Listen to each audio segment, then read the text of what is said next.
আল্লাহ তাআলা রব্বুল আলামিন কুরআনুল কারীমে বলেছেন আল্লাহু ওয়ালিয়ুল্লাযীনা আমানু ইখরিজুহুম মিনাজ-যুলুমাতি ইলান-নূর। আল্লাহ তাআলা রব্বুল আলামিন বলেছেন যারা আমার এবং আমার রাসূলের উপর পরিপূর্ণ ঈমান আনছে এবং পরিপূর্ণ ঈমান এনে নেক আমল করছে, আমি আল্লাহ তাআলা রব্বুল আলামিন দুনিয়াতে, মউতে, কবরে, হাসরে, মিজানে এবং ফুলসিরাতে তার জন্য অভিভাবক হয়ে যাব। সুবহানাল্লাহিল্লাযী জাআলাশ শামসা ওয়াল কমারা বিহুসবান ওয়ান নাজমা ওয়াশ শাজারা ইয়াসজুদান وفضل زمانا على زمان كما فضل مكانا على مكان وإنسانا على إنسان ونشهد أن لا إله إلا الله وحده لا شريك له لا ضد له ولا ند له ولا مثل له ونشهد أن سيدنا وسندنا وحبيبنا وطبيبنا وطبيب قلوبنا ومولانا محمدا عبده ورسوله صلى الله تعالى عليه وعلى آله وأصحابه الذي أرسله بالحق بشيرا ونذيرا وداعيا إلى الله بإذنه وسراجا منيرا أما بعد فأعوذ بالله من الشيطان الرجيم بسم الله الرحمن الرحيم قل إن كنتم تحبون الله فاتبعوني يحببكم الله ويغفر لكم ذنوبكم والله غفور رحيم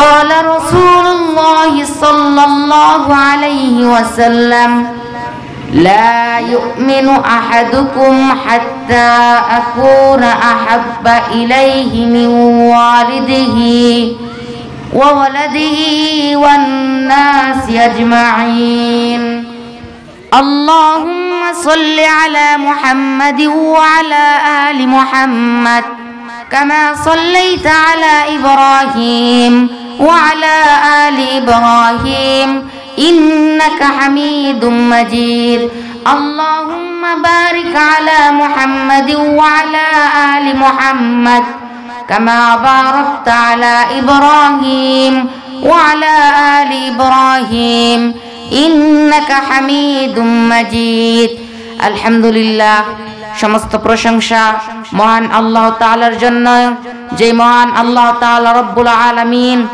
আমাদেরকে দয়া করে, মায়া করে, রহমতি বরকতি পরিবেশে হাদিস শরীফে রাসূল সাল্লাল্লাহু আলাইহি ওয়াসাল্লামের ভাষায় জান্নাতের বাগান, এই জান্নাতের বাগানে আসার এবং বসার জন্য যেই মহান আল্লাহ তাআলা রব্বুল আলামিন আমাদেরকে সুযোগ করে দিয়েছেন, সেই মহান মনিবের দরবারে আমরা মহাব্বতের সাথে ভক্তি ভরে জোরে সুরে একবার শুকরিয়া আদায় করি, কালিমাতুশ শুকর পড়ি আলহামদুলিল্লাহ। আমি কুরআনুল কারীম থেকে একখানা আয়াত তেলাওয়াত করেছি। বিসমিল্লাহির রহমানির রহিম কুল ইন কুনতুম তুহিব্বুনাল্লাহা ফাত্তাবিউনি ইউহিব্বুকুমুল্লাহ ওয়া ইয়াগফির লাকুম যুনুবাকুম ওয়াল্লাহু গফুরুর রহিম। আল্লাহু আকবার। আল্লাহ তাআলা রব্বুল আলামিন আমার নবীকে লক্ষ্য করে বলেন, হে আমার হাবিব, আপনি দুনিয়ার মানুষকে জানায়া দেন, যদি তারা আমি আল্লাহ তাআলা রব্বুল আলামিনকে ভালোবাসতে চাই, যদি তারা আল্লাহ রব্বুল আলামিনকে পেতে চাই, তাহলে যেন আপনি নবীর অনুকরণ করে, তাহলে যেন আপনি নবীর সুন্নত মেনে চলে। যদি আপনি নবীর সুন্নতকে আঁকড়ে ধরে, তাহলে আমি আল্লাহ তাআলা রব্বুল আলামিন তাদেরকে ভালোবাসবো। শুধু ভালোবাসা পর্যন্তই ক্ষান্ত রাখবো না, আমি আল্লাহ তাআলা রব্বুল আলামিন তাদের জিন্দেগীর সমস্ত গুনাহ খাতা মাফ করে দেব। সুবহানাল্লাহ। আল্লাহ তাআলা রব্বুল আলামিন হযরত ইয়াকুব আলাইহি ওয়াসাল্লামের সাথে একটা ঘটনা ঘটেছেন। হযরত আজরাইল আলাইহি ওয়াসাল্লামের সাথে হযরত ইয়াকুব আলাইহি ওয়াসাল্লামের একদিন সাক্ষাৎ হয়ে গেল। ইয়াকুব আলাইহি ওয়াসাল্লাম বলেন, ভাই আজরাইল, আপনার কাছে একটা আবেদন রাখতে চেয়েছিলাম। আজরাইল বলে, কি ভাই, সেই আবেদনটা কি? তখন ইয়াকুব আলাইহি ওয়াসাল্লাম বলে, ভাই, আমার যখন মৃত্যুর সময় এসে যাবে, তার পূর্ব মুহূর্তে আমার কাছে একটা বার্তা দিবেন, আমাকে একটু সংকেত দিবেন, আমাকে একটু ওয়ার্নিং দিবেন যে আপনার মৃত্যুর সময় সামনে, তাহলে আমি সতর্ক হয়ে যাব। আজরাইল আলাইহিস সালাম বলেন, হ্যাঁ ভাই, অবশ্যই আপনার মৃত্যুর পূর্বে 3টা বার্তা আপনার নিকট পাঠানো হবে। কয়টা? 3টা বার্তা আপনার নিকট পাঠানো হবে। এই কথা বলে আজরাইল চলে যায়। কিছুদিন পর আজরাইল আলাইহিস সালাম আবার ইয়াকুব আলাইহিস সালামের সামনে এসে উপস্থিত হয়। তখন ইয়াকুব আলাইহিস সালাম জিজ্ঞাসা করলো, হে ভাই আজরাইল, এখন আপনি কিসের জন্য এসেছেন আমার কাছে? তখন আজরাইল আলাইহিস সালাম বলল, আপনার রূহ কবজ করার জন্য আমি আসছি। তখন ইয়াকুব আলাইহিস সালাম বলল, হে ভাই আজরাইল, আপনার কি মনে আছে কিনা, আপনি তো আমাকে একটা কথা দিয়েছিলেন, আপনি বলেছিলেন আমার মৃত্যুর পূর্বে আমাকে 3টা বার্তা পাঠাবেন। কই কই সেই বার্তাগুলো কই? আমি তো কোনো বার্তা পাইনি। আজরাইল বলে, না না, অবশ্যই আপনার নিকট বার্তাগুলো এসেছে। তখন বলে, কি কি বার্তাগুলো? তখন বলে, 1 নাম্বার বার্তা হলো আপনার দাড়ি, আপনার চুল এক সময় কালো ছিল, আপনার মৃত্যুর আগে আপনার দাড়ি, আপনার চুল সাদা হয়ে গেছে, আপনার দাঁত পড়ে গেছে। 1 নাম্বার বার্তা আপনার কাছে আসছে কিনা? তখন ইয়াকুব নবী বলে, হ্যাঁ হ্যাঁ, আমার দাড়ি চুল পেকে গেছে, আমার তো দাঁত পড়ে গেছে, আমি 1 নাম্বার বার্তা পেয়েছি। তাহলে 2 নাম্বার বার্তা কি? তখন আজরাইল বলে, 2 নাম্বার বার্তা হলো আপনার চোখের পাওয়ার কমে গেছে, আপনি আগে যতটুকু চোখে দেখতে পারতেন এখন ততটুকু দেখতে পারেন না। আগে অনেক দূর পর্যন্ত দেখতে পারছেন, এখন আর আপনি এত দূর পর্যন্ত দেখতে পারেন না। কাছে আসলে একটা লেখাকে বড় বড় করে দেখতে, তারপরে আপনি বুঝতে পারেন, তারপরে আপনি দেখতে পারেন। আপনার চোখের পাওয়ার কমে গেছে, আপনার চোখের জ্যোতি কমে গেছে। এটা হলো আপনার 2 নাম্বার বার্তা। আপনি কি এই 2 নাম্বার বার্তা পেয়েছেন? ইয়াকুব নবী বলে, হ্যাঁ হ্যাঁ, আমার কাছে তো এই 2 নাম্বার বার্তা আসছে।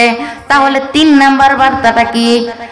আজরাইল বলে, 3 নাম্বার বার্তা হলো আপনি আগে শরীরে যতটুকু বল পেয়েছেন, আপনার শরীরে আগে যতটুকু শক্তি ছিল এখন আর ততটুকু শক্তি নাই, আপনার কোমর বাঁকা হয়ে গেছে, আপনি আর আগের মতো চাইলেই সোজা হয়ে দাঁড়াইতে পারেন না। ইয়াকুব নবী বলে, হ্যাঁ হ্যাঁ, 3 নাম্বার বার্তাও তো আমার কাছে আসছে, তাহলে 3টা বার্তাই তো আমি পেয়ে গেছি।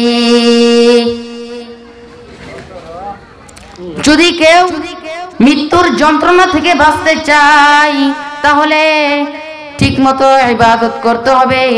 আমার নবী সাল্লাল্লাহু আলাইহি ওয়াসাল্লাম আজরাইলকে বলে গেছেন, হে ভাই আজরাইল, আমার যত খাঁটি উম্মত হবে তুমি কাউকে কোনো মৃত্যুর কষ্ট দিবে না। আজরাইল আলাইহি ওয়াসাল্লাম আমার নবীকে কথা দিয়েছেন। হুজুর সাল্লাল্লাহু আলাইহি ওয়াসাল্লাম বলেছেন, তিন প্রকার চোখের পানি দুজকের আগুন হারাম হয়ে যায়। কয় প্রকার? তিন প্রকার। তিন প্রকার, তার মধ্যে এক নাম্বার হলো যেই চোখ আল্লাহর ভয়ে কাঁদে। কার ভয়ে কাঁদে? যেই চোখ আল্লাহর ভয়ে কাঁদে। দুই নাম্বার চোখ হলো যেই চোখ আল্লাহর রাস্তায় সব সময় জাগ্রত থাকে।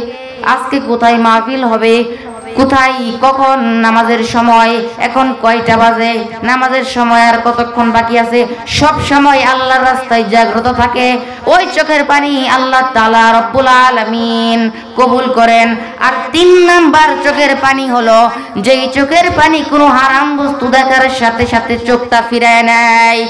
এই তিনটা চোখের পানি আল্লাহ তাআলা রব্বুল আলামিন কবুল করেন। সুবহানাল্লাহ। আল্লাহ তাআলা রব্বুল আলামিন কুরআনুল কারীমে বলেছেন, আল্লাহু ওয়ালিয়ুল্লাযীনা আমানু ইখরিজুহুম মিনাজ-যুলুমাতি ইলান-নূর। আল্লাহ তাআলা রব্বুল আলামিন বলেছেন, যারা আমার এবং আমার রাসূলের উপর পরিপূর্ণ ঈমান আনছে এবং পরিপূর্ণ ঈমান এনে নেক আমল করছে, আমি আল্লাহ তাআলা রব্বুল আলামিন দুনিয়াতে, মউতে, কবরে, হাসরে, মিজানে এবং ফুলসিরাতে তার জন্য অভিভাবক হয়ে যাব। সুবহানাল্লাহ। শুধু অভিভাবকই হইব না, আমি তাদেরকে অন্ধকার থেকে আলোর পথ দেখাই দিব। সুবহানাল্লাহ।